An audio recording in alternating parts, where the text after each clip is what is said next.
Hello viewers, graphics স্কুলের পক্ষ থেকে আবারও সবাইকে স্বাগতম। আমি আব্দুল্লাহ রুহানি আছি আপনাদের সাথে। তো আজকের এই পর্বে আমরা সর্ট নিয়ে আলোচনা করব। তো সর্টের মাধ্যমে আমরা আমাদের ভ্যালুকে ক্রমিক অর্ডারে সাজাতে পারি। তো চলুন আমরা দেখি কিভাবে আমরা সর্টটি ব্যবহার করি। তো সর্ট দেখুন, আমরা হোম রিবনের আন্ডারে এখানে এডিটিং থেকে এখানে দেখতে পাচ্ছি যে ফিল্ড সর্ট। আমরা যদি একটি এরিয়া সিলেক্ট করি, দেখুন আমি এখানে কিছু নাম্বার লিখেছি, এটি যদি আমি সিলেক্ট করার পর এখান থেকে সর্ট এখানে ক্লিক করার পর দেখতে পাচ্ছি যে সর্ট স্মলেস্ট টু লার্জেস্ট এবং সর্ট লার্জেস্ট টু স্মলেস্ট, অর্থাৎ ছোট থেকে বড় এবং বড় থেকে ছোট। তো আমরা এখানে দেখতে পাচ্ছি যে 1 2 3 এখানে ছোট থেকে বড় হচ্ছে, এখানে 1 তারপরে 2 তারপরে 3, অর্থাৎ ছোট থেকে বড় হচ্ছে। তো আমরা এখানে কিছু টেক্সট লিখে ফেলেছি। তো লেখার পরে আমরা যদি মনে হয় যে আমাদের এই যে টেক্সটটি আমরা লিখছি এটিকে আমরা বড় থেকে ছোট, অর্থাৎ প্রথমে 10 থাকবে, তারপরে 9, তারপরে 8 7, এইভাবে আমরা বড় থেকে ছোটোর দিকে আসবো। আমাদের যদি কখনো এই ধরনের প্রয়োজন হয় তাহলে আমরা ওই টেক্সটটিকে সিলেক্ট করার পর এখানে সর্টে এখানে ক্লিক করার পর দেখতে পাচ্ছি যে সর্ট স্মলেস্ট টু লার্জেস্ট। তো আমাদের স্মলেস্ট টু লার্জেস্ট করাই আছে। তো আমরা এখান থেকে just sort largest two smallest এখানে যদি আমরা একটা ক্লিক করি, দেখতে পাবো যে আমাদের যে টেক্সটগুলো, যে ভ্যালুগুলো আমরা লিখেছিলাম সেই ভ্যালুটি এখন সর্ট হয়ে গেছে। দেখুন এখানে বড় থেকে ছোটোর দিকে আসতেছে, 10 9 8 7 এইভাবে বড় থেকে ছোট আসতেছে। তো আমরা এটি ভ্যালু অর্থাৎ নাম্বারের দিকে দেখলাম। আমরা ইংলিশ অ্যালফাবেটিক যে ওয়ার্ডগুলো আছে সেই ওয়ার্ডের ক্ষেত্রেও আমরা একইভাবে এটিকে সর্ট করতে পারি। দেখুন এখানে A B C D E, অর্থাৎ এটি ওই অর্ডারেই আছে। তো আমরা এটিকে যদি সিলেক্ট করার পরে এখন চাচ্ছি যে এখানে সবচেয়ে পরের যে ওয়ার্ডটি সেটি আগে আসবে, তারপরে ওয়ার্ড এইভাবে সাজাবে। তো আমরা এখানে সিলেক্ট করব, সেজন্য এই টেক্সটটি সিলেক্ট করার পর এখান থেকে সর্ট এখানে আমরা দেখুন সর্ট হাইস্ট টু লোয়েস্ট, এখানে যদি আবার একটা ক্লিক করে দেখতে পাচ্ছি যে পরের যে ওয়ার্ডগুলো অর্থাৎ JIHG, দেখুন ওই ওয়ার্ড ওই অনুযায়ী সে এই জিনিসটিকে সাজিয়ে নিয়েছে। তো এই হলো সর্টের যে বিষয়টি। আমরা যখন কোনো ভ্যালু বা কোনো টেক্সটকে যখন ক্রমিক অর্ডারে যখন সাজাবো তখন আমরা এইভাবে সর্ট করে নিব।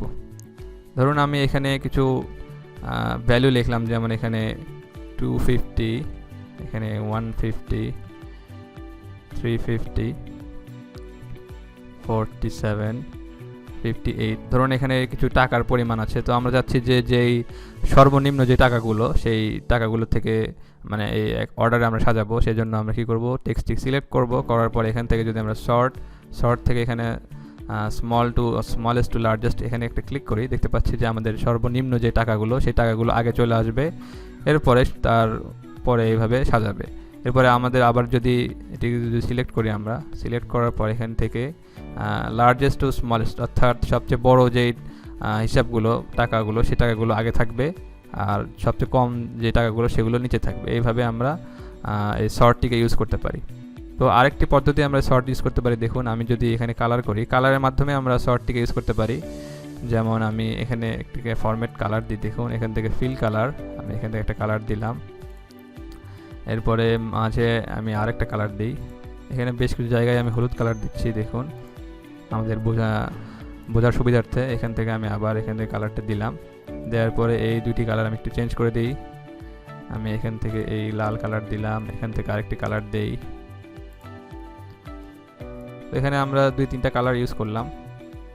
দেখুন কালার ইউজ করার পরে আমরা যদি এটিকে সিলেক্ট করার পর এখান থেকে দেখুন সর্ট অ্যান্ড ফিল্টার, এখানে একটা ক্লিক করার পর এখানে কাস্টম সর্ট নামে একটা অপশন দেখতে পাচ্ছি। এখানে যদি আমরা একটা ক্লিক করি, দেখুন তো এখানে দেখুন কি দেখাচ্ছে যে column sort by column H, অর্থাৎ এখানে আমাদের কলাম H এ আসে, এই জন্য এখানে কলাম H দেখাচ্ছে। এরপর দেখুন সর্ট অন ভ্যালুস, অর্থাৎ আমরা এটিকে কীভাবে সর্ট করব, এটি সেল ভ্যালুস, অর্থাৎ এই সেলগুলোর মধ্যে যে ভ্যালু আছে, অর্থাৎ আমরা যে নাম্বারটি লিখেছি সেই নাম্বার অনুযায়ী সে এখানে সর্ট করবে।